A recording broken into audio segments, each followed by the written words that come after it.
이 시간 6.25 전쟁을 통한 하나님의 섭리, 6.25 전쟁을 통한 하나님의 섭리라는 제목으로 하나님 말씀 증거하겠습니다. 오늘은 1950년 6월 25일 북한군이 불법 남침을 통하여서 시작된 6.25 전쟁이 발발한 지 70주년 되는 날입니다. 1953년 7월 27일 휴전협정 조인식까지 3년 1개월 동안 전쟁이 있었습니다. 우리가 하루만 전쟁을 하여도 참 힘들고 어려운데 3년 1개월 동안에 이 땅에 전쟁이 있었으니 얼마나 많은 인명 피해와 얼마나 큰 고통이 있었는지는 상상을 초월하는 일일 것입니다. 1950년 6월 25일 주일 새벽 북한군은 38선 전역에 걸쳐 남침을 시작하였습니다. 이틀 뒤인 27일 정부는 대전으로 퇴각하고 그 다음 날 28일 서울은 북한군에게 함락되어집니다.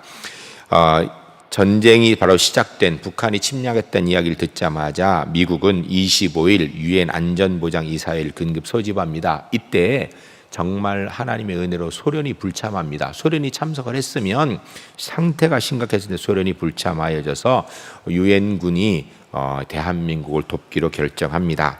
27일 미국의 트루먼 대통령은 제7함대 해군 공군을 파견합니다.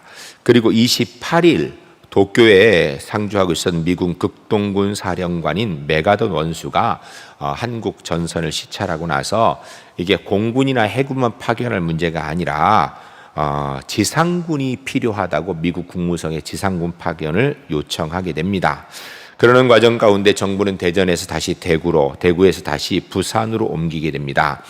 부산으로 옮기고 나서 미 제24사단 그리고 8군단을 중심으로 우리 한국군과 함께, 우리 한국군은 그때 거의 대다수가 학도병이었습니다. 그러니까 제대로 군 훈련도 받지도 못한 학도병들이 그곳에 많이 투입되었는데 낙동강 전선에서 마지막 방어선을 치고 나라를 마지막 생명을 지키고 있는 그런 상태였습니다.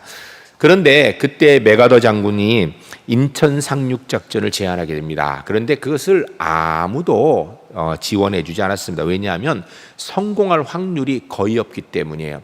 여러분, 우리는 인천 상륙작전 하니까 당연히 쉽게 된 줄 아는데요. 군사학적으로 이 인천 상륙작전이 성공할 확률은요 1%도 되지 않습니다. 거의 불가능한 일입니다. 그러는 과정 가운데 트루먼 대통령의 재가를 강력히 주장하여 얻어 7월 15일부터 인천 상륙작전을 시작하게 되고 낙동강 정선에서는 총반격을 시작합니다. 그래서 미해 1사단, 해병 1사단, 7사단으로 이룬 제10군단 그리고 5,000명의 한국 해병대가 함께 9월 15일 새벽 인천 월미도에 기습 상륙을 성공하게 됩니다. 이건 하나님의 은혜가 아니군요. 도저히 불가능한 작전이었는데 주의 은혜로 성공해야 됩니다.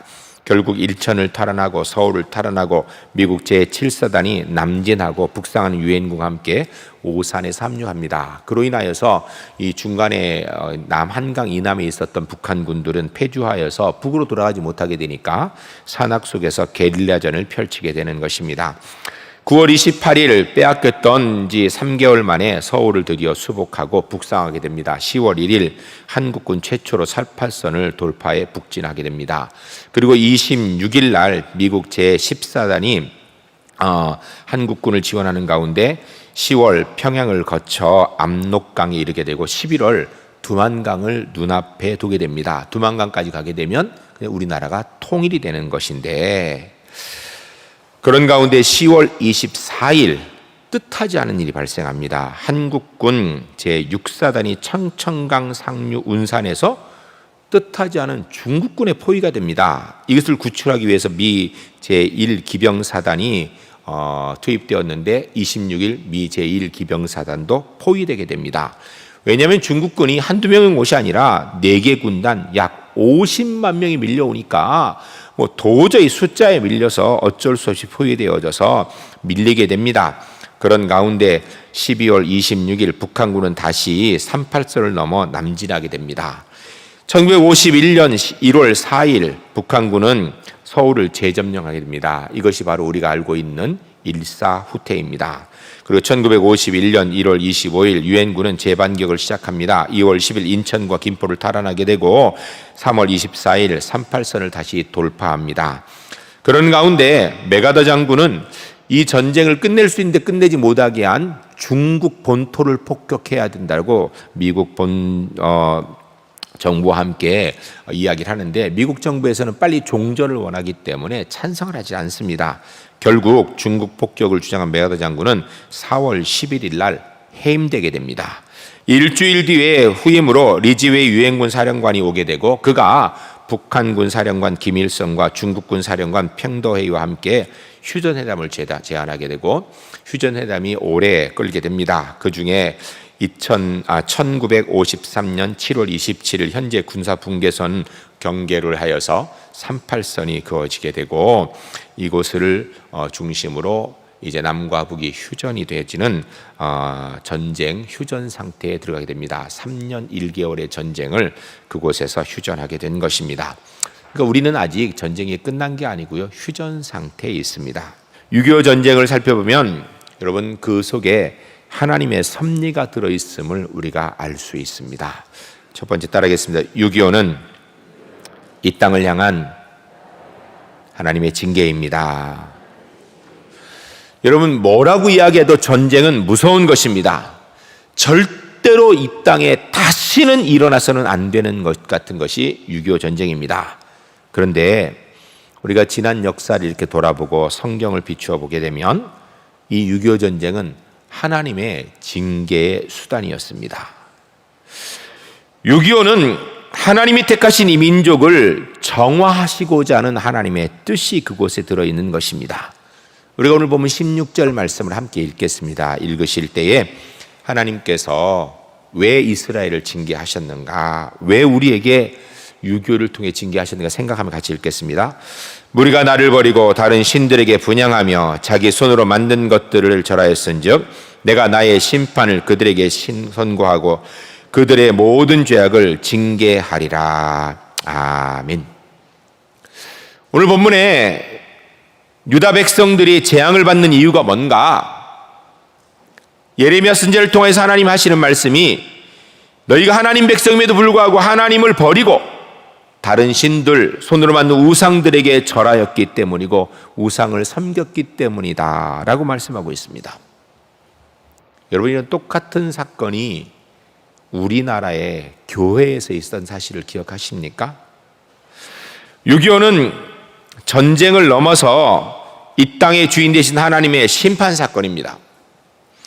일제로부터 해방을 주신 하나님 앞에 우리가 감사해야 될 것이고, 오히려 감사하지 않은 것은 죄가 되는 것입니다. 여러분, 해방 후에 우리가 하나님 앞에 해방을 주신 하나님께 감사하고 일제시대에 지었던 죄들에 대하여서 회개하는 일들이 교회 안에서 충분히 되어지고 있어야 되는데, 해방 후 교회나 한국 사회 전체가 그런 것은 없고 자유진영, 공산주의로 갈려서 싸움하기에 정신없었습니다.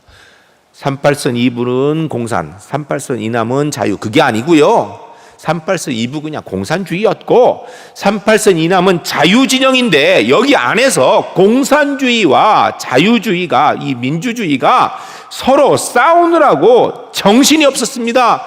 교회도요, 거기서부터 자유롭지 못했습니다. 교회도 마찬가지였거든요.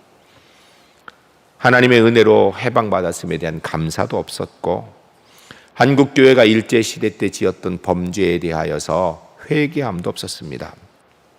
도대체 무슨 죄를 지었는가? 여러분, 신도라고 아십니까? 신도는요, 일본 천황을 신으로 섬기는 그런 종교입니다. 이 신도를 섬기는 장소가 신사입니다. 신사 참배를 하도록 일본이 강요하였습니다. 식민지 정신적 지배와 정당화를 위해서 강요한 것입니다.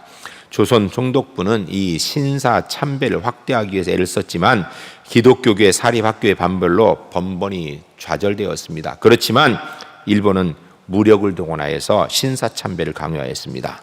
1935년 평양의 기독교계 사립학교 대표들이 신사참배를 공식적으로 거부하였습니다. 이로 인해서 일제는 학교를 폐교시켰고 참배를 거부하는 지도자들을 투옥시키고 고문하였습니다. 그리고 신사참배 거부에 동참하고 있는 외국인 선교사님들은 이 땅에서 추방시켰습니다.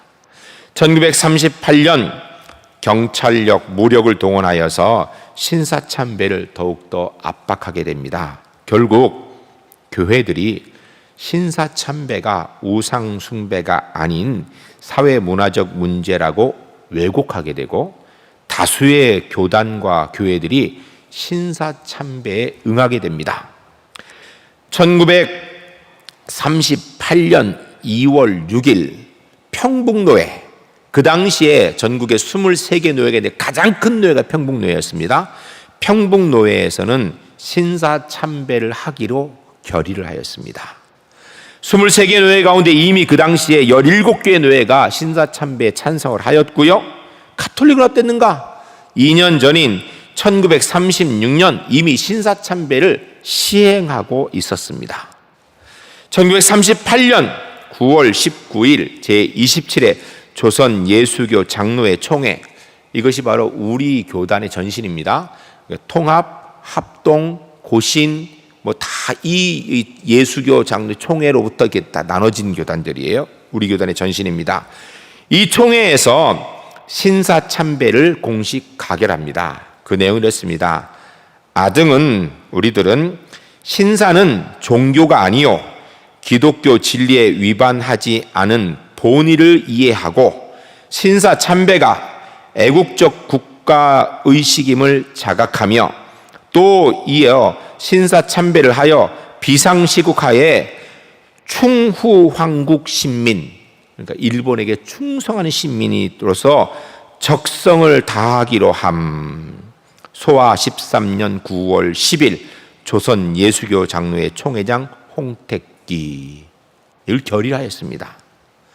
이것이 조선 예수교 장로회의 단체적 범죄입니다. 여러분, 교회가, 교단이 우상숭배의 표상이 되는 신사참배를 결의하는 건 있을 수 없는 일이죠. 이 과정에서 여러분이 잘 알고 계시는 주기철 목사님, 손양원 목사님, 한상동 목사님, 이런 분들이 신앙을 지키느라고 체포되어서 고문당하고 순교당하기도 하였습니다.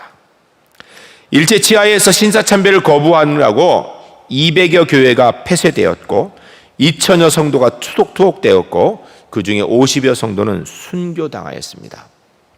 아니, 전국에 있는 교회가 다 폐쇄되고 전국에 있는 그리스도인이 다 투옥되어져도 절대 하지 말아야 되는 것이 신사참배의 결의인데 총칼이 무서워서 신사참배를 결의하였습니다. 그러면 한국교회는 이 신사참배에 대해서 그 후에 어떻게 대처했는가? 그 후에도 사실 지리멸렬했습니다.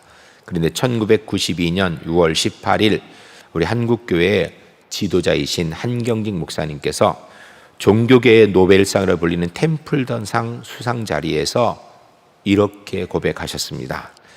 일제 때 신사참배를 행하였으나 여태껏 참여하지 않았다. 반세기 전에 지은 우상숭배의 죄를 참여합니다. 이 고백이, 노 목회자의 고백이 회개가 한국교회 목회자와 성도들의 가슴속에 각인이 되기 시작했습니다. 그래야 2006년 기독교 대한복음교회가 초대 감독이었던 최태용 목사가 창씨 개명하고 친일 잡지에 친일 논설을 기고했다라고 교단 중 처음으로 친일 행각을 반성하였습니다. 그리고 1년 뒤인 2007년 기장교단이 개신교단 처음으로 신사참배에 대해서 공식 회개하였고, 같은 해 기독교 대한성결교회가 신사참배 죄책 고백 선언문을 회개하며 발표하였습니다. 그 다음에 2008년도에 예장통합, 우리가 예장통합입니다. 그리고 합동, 통합, 합치면요 대한민국 교회의 절반이 넘습니다. 통합, 합동, 그리고 기장, 합신 이렇게 4개 교단 총회가 총회 셋째 날을 신사참배 70주년을 맞이하여서 참회하고 회개하는 날로 정하여 참회 기도하고 회개하였습니다. 사랑하는 성도 여러분, 6.25는요 이 땅에 절대 다시 일어나서는 안 되는 비극의 상황임은 분명합니다. 그러나 왜 6.25가 이 땅에 그 비극이 있었는가? 이는 이 땅의 교회를 향한 하나님의 경종이라고밖에 이야기할 수 없습니다. 하나님께서 이 땅의 교회를 정화시키기 위한, 우리가 이 6.25 70주년을 맞이하여서 오늘 우리를 돌아봐야 됩니다. 혹 하나님께서 우리를 다시 정화시켜야 될 만큼 타락하진 않았는지, 혹 하나님께서 우리를 다시 경종을 울려야 될 이유가 없으신지 회개해야 됩니다. 주님만 온전히 섬겨야 됩니다. 6.25 70주년 한국교회가 하나님 온전히 바라보고 회개하고 돌이키는 은혜가 있는 교회가 될 수 있기를 주의 이름 간절히 축복합니다. 두 번째 따르겠습니다. 6.25는 반하나님 사상을 남한에서 몰아낸 것입니다. 6.25 전쟁은 단순하게 전쟁이 아니고요, 이것은 유신론과 무신론 사이의 전쟁입니다. 소련의 지원을 받은 북한, 공산주의죠. 이건 무신론자들입니다. 미국의 지원을 받아서 연합군이 모여서 있는 남한, 이것은 하나님을 인정하는 유신론 진영이라고 이야기할 수 있습니다. 북한 소련군에 힘입어 남지만 당시에 수많은 전쟁, 6.25 전쟁 속에서 많은 그리스도인들이 사상을 당했죠. 1945년 12월 모스크바 3상회의에서 미국, 영국, 중국, 소련 4개국이 5년 동안 한국 땅 한반도를 신탁 통치하기로 결의합니다. 통치를 편하게 하기 위해서 38선을 그어서 북한은 소련이, 남한은 미국이 통치하기로 합니다. 1948년 5월 10일 남한에서는 총선이 일어나게 되고 초대 대통령으로 이승만 박사가 민선 투표로 민선 대통령으로 처음 당선되게 됩니다. 8월 15일 대한민국 정부 수립이 세계에 선포되어지게 됩니다. 그러면 이 땅에 이제는 민주주의로 인해서 대통령이 세워졌으니까 공산주의가 없었는가? 아니에요. 공산주의의 사상이 무섭게 민족 정신을 와해하고 혼란 중에 기독교를 박해하고 그 중에 교회는 정신을 못 차리고 있는 상황이었습니다. 여러분, 이게 북한과 남한과의 문제가 아니었어요. 남한 안에서 공산주의와 민주주의가 대립하고 폭동이 일어나고 난리 아니었습니다. 이 땅에 공산주의 사상이 오기 전에 민족 상잔의 비극은 없었습니다. 일제시대도 없었고요, 그 전에도 없었습니다. 공산주의가 들어오니 남과 북이 나뉘어져서 총칼을 들이대는 전쟁이 있었던 것입니다. 무서운 유물론 사상 때문에 6.25 전쟁이 시작된 것입니다. 그런데 6.25 전쟁이 분명히 다시는 이 땅에 일어나서는 안 되는 비극임에는 불구하고, 여러분, 6.25 전쟁이 우리 민족, 이 대한민국을 이렇게 자유민주주의로 발전시키기 위한 하나님의 섭리의 은혜가 있었던 사실을 기억하시기 바랍니다. 여러분, 6.25 전쟁이 없었다면요, 우리 대한민국은 반공을 국시로 하지 않았을 것입니다. 반공을 국시로 하지 않았다면 어떻게 됐는가? 서서히 적화 통일되었을 확률이 굉장히 높습니다. 반하나님의 사상, 이 땅에서 물리치신 것, 공산주의 유물 사상을 이 땅에 발을 못 붙이도록 한 사건이 바로 6.25 전쟁이에요. 6.25 전쟁은 참 가슴 아픈 전쟁입니다. 그러나 그 전쟁에 있었기 때문에, 그 전쟁에 우리가 살아남았기 때문에 공산화되지 않고 지금 우리가 이렇게 이 자리에서 예배드리는 거예요. 만일에 그때 공산화되었으면요, 여러분 숙청 1호 대상인 거 아시죠? 예수 믿는다는 것 때문에 다 죽는 겁니다. 사랑하는 성도 여러분, 하나님께서 이 땅 대한민국을 지키신 줄로 믿습니다. 주의 은혜로 오늘 우리가 이 자리에서 예배하고 있는 거지. 기억하시고 6.25 70주년을 맞이하여서 하나님의 섭리를 알고 감사할 줄 아는 하나님의 사람들 되시기를 주의 이름으로 간절히 축복합니다. 세 번째 따라하겠습니다. 6.25는 이 땅을 새롭게 세우신 하나님의 섭리입니다. 우리가 19절 말씀 함께 읽겠습니다. 읽으실 때 하나님께서 어떻게 구원을 이루시는가, 하나님의 구원은 누가 이루시는가 생각하며 읽겠습니다. 그들이 너를 치나 너를 이기지 못하리니 이는 내가 너와 함께하여 너를 구원할 것임이니라 여호와의 말이니라. 아멘. 이스라엘 사람들이, 유다 사람들이 우상을 섬겨서 하나님께서 그들을 징벌하십니다. 나라가 망합니다. 그러나 결코 끝나지 않을 거랍니다. 왜요? 하나님께서 그들을 구원하실 것이기 때문에. 이스라엘이 회복되는 것은 전적인 하나님의 능력과 은혜라는 것입니다. 사랑하는 성도 여러분, 우리 대한민국이 살 수 있는 길은 국방력에 달린 게 아니고요, 경제력에 달린 게 아니고요, 하나님의 은혜의 손길에 달린 줄로 믿습니다. 6.25 전쟁을 통하여서 이 땅이 살아남은 것도 하나님의 은혜입니다.